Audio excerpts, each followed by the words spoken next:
Hello everyone. Today I am going to discuss about walking banana model of glucose transporter. Glucose transporter, or we can say GLUT.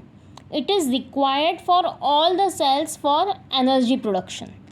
Different types of GLUT are present on different tissues. Now this glucose transporter are not enzymes but they follow enzyme mechanism. Enzyme mechanism में क्या देखते हैं हम, substrate होता है और product होता है. यहाँ पर भी सेम वैसे ही होगा. Outside glucose is substrate for GLUT and inside glucose is product for GLUT. बाहर वाला जो ग्लूकोज है वो सबस्ट्रेट हो गया और अंदर वाला जो है वो हो गया हमारा product. Now normal glucose value in our body is 5 mm.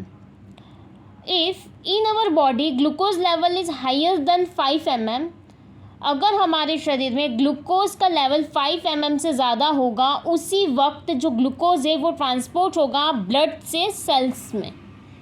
अगर कंसंट्रेशन 5 mm है तो glucose will not be transported from blood to the cell.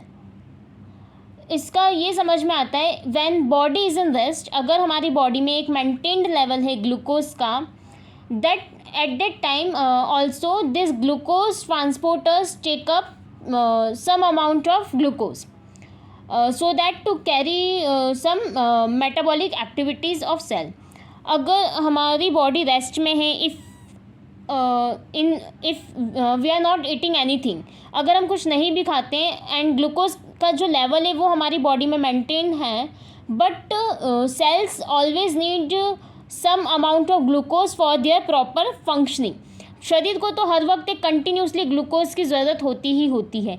तो उस केस में क्या होता है, जो ग्लूट के अलग अलग टाइप होते हैं उसमें से ग्लूट 1 एंड ग्लूट 3 वो ही ग्लूकोज को टेकअप करते हैं because they have maximum affinity for glucose to maintain the basal glucose uptake rate. Now glucose transporters have substrate binding site. ये इसकी सबस्ट्रेट बाइंडिंग साइट है यहाँ पर, जहाँ पर ग्लूकोज बाइंड करता है as a substrate. Now glucose always transport from higher to lower concentration. अब हम यहाँ ये देख लेते हैं कि हायर कौन सा है और लोअर कंसनट्रेशन कहाँ है और कहाँ से कहाँ जाएगा. सेल हमेशा जो सेल के अंदर जैसे ही ग्लूकोज आया इनसाइड, अगर सेल के अंदर जैसे ही ग्लूकोज आया तो वो इमीडिएटली मेटाबोलाइज हो जाएगा और या फिर सेल उसको एज अ ग्लाइकोजन स्टोर कर लेगा. तो इस केस में अंदर तो ग्लूकोज रहेगा ही नहीं क्योंकि वो जैसे ही आया वैसे ही मेटाबोलाइज हो गया या एज अ ग्लाइकोजन स्टोर हो गया. तो अंदर का लेवल हमेशा लो रहता है. तो इसका मतलब ग्लूकोज मॉलिक्यूल कहाँ से कहाँ ट्रांसफ़र करेगा, फ्रॉम आउटसाइड टू इनसाइड, बाहर से अंदर की तरफ. लेकिन मैक्सिमम टाइम यही होगा. लेकिन ग्लूकोज ट्रांसपोर्ट के पास सेम एबिलिटी होती है कि वो ग्लूकोज मॉलिक्यूल को इनसाइड से आउटसाइड भी ट्रांसपोर्ट कर दे. Glucose transporter have equal ability to move the glucose molecule from inside as well as outside the cell. Now glucose binding site of transporter is lined with hydrophilic amino acids. यहाँ पर कुछ amino acids होते हैं जिस वजह से वो bind करते हैं और हाइड्रोजन बॉन्ड्स बनाते हैं उनके साथ में. Now glucose transporter open outside the cell. अब अगर बाहर से अंदर की तरफ आएगा आउटसाइड टू इनसाइड, तो जो ये मॉडल है, ये जो ग्लूकोज ट्रांसपोर्टर है, ये बाहर की तरफ ओपन होगा. अब जैसे ही बाहर की तरफ ओपन हुआ तो ये जो कन्फर्मेशन है इस कन्फर्मेशन को हम कहते हैं T1 कन्फर्मेशन. एंड ये तब जैसे ही इससे बाइंड किया, अंदर आया, आउटसाइड से इनसाइड आया, when glucose molecule come and bind with this transporter, तो जैसे ही ये बाइंड करेगा तो कन्फर्मेशनल चेंजेस अपने आप हो गए. यहाँ हम देख सकते हैं, यहाँ ये बाहर की साइड ओपन हुआ है और यहाँ आगे आके हम देखेंगे ये अंदर की साइड ओपन हुआ है. इसका मतलब इसमें जैसे ही ये बाइंड करेगा तो कन्फर्मेशनल चेंज होगा और इस कन्फर्मेशन चेंज को हम T2 कन्फर्मेशन कह देंगे फिर.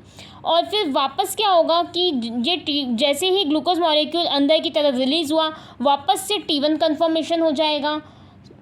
सेल वापस से अपना कन्फर्मेशन को चेंज कर लेगा. और ये जो ग्लूकोज ट्रांसपोर्टर है, this glucose transporter transport millions of glucose molecule but one at a time because it has only one binding site. ये जो ग्लूकोज ट्रांसपोर्टर है ये बहुत सारे ग्लूकोज मॉलिक्यूल को आउटसाइड से इनसाइड, बाहर से अंदर की तरफ ट्रांसपोर्ट करेगा, लेकिन एक बार में एक ही, क्योंकि अगर ये ग्लूकोज का मॉलिक्यूल इससे बाइंड है तो दूसरा बाइंड नहीं कर सकेगा।